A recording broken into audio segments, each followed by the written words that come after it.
بسم اللہ الرحمن الرحیم۔ آسمان دنیا کے نیچے زمین پر ہمیشہ حالات کا عدل بدل رہا۔ تاریخ انسانیت میں ہر واقعے کے اندر کوئی نہ کوئی سبق اور درس موجود رہا اور ہے۔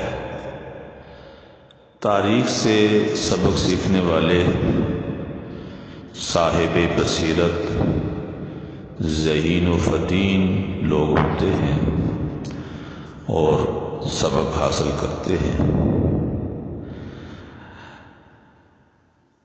صحیح مسلم کتاب الجہاد و سیئر میں یہ روایت ہے،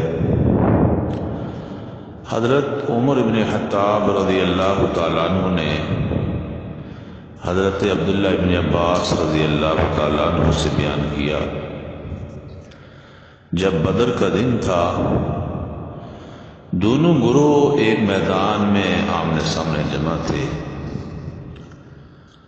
رسول اللہ صلی اللہ علیہ وسلم نے مشرکین کی طرف دیکھا تو وہ 1000 مسلح افراد تھے اور دوسری طرف آپ کے صحابہ صرف 313 تھے اور ان کے پاس ہتھیار بھی کم تھے۔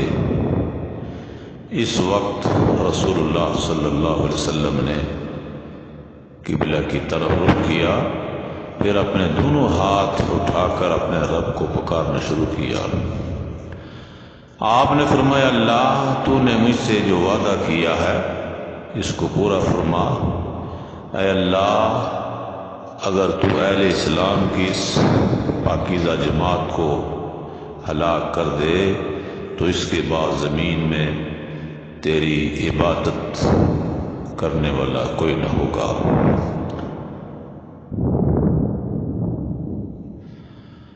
اللہم ان تہلک هذه العصابہ من اہل الاسلام ولا توبت بعدها فی الارض۔ رسول اللہ صلی اللہ علیہ وسلم کے یہ الفاظ بلا مبالغہ درست تھے۔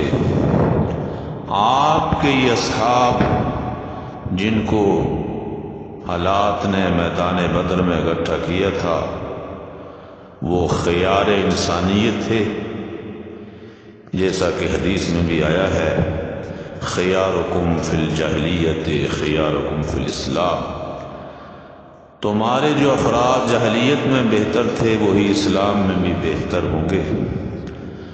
حقیقت یہ ہے کہ رسول اللہ صلی اللہ علیہ وسلم کے ساتھ عرب میں جو لوگ اکٹھے ہوئے تھے وہ پوری بشری تاریخ کے بہترین لوگ تھے، اور وہ لمبی تاریخی عمل کے دوران بن کر تیار ہوئے تھے۔ پھر انہیں یہ موقع ملا کہ وہ خاتم الرسل کا ساتھ دے کر انقلاب برپا کریں، جو ہزاروں سال سے اللہ تعالیٰ کو مطلوب تھا، مگر اب تک وہ وقوع پذیر نہیں ہوا تھا۔ یہ وہ قیمتی گروہ تھا جو تمام اعلیٰ انسانی اوصاف کا کامل نمونہ تھا۔ وہ ایک طرف خیار انسانیت اور دوسری طرف خیار اسلام بھی وہ گروہ تھا۔ اللہ ہمیں صحابہ کرام کے نقش قدم پر چلنے کی توفیق عطا فرمائے اور صحابہ کرام کی عظمت کو سمجھنے کی توفیق عطا فرمائے۔ وما علینا الا البلاغ۔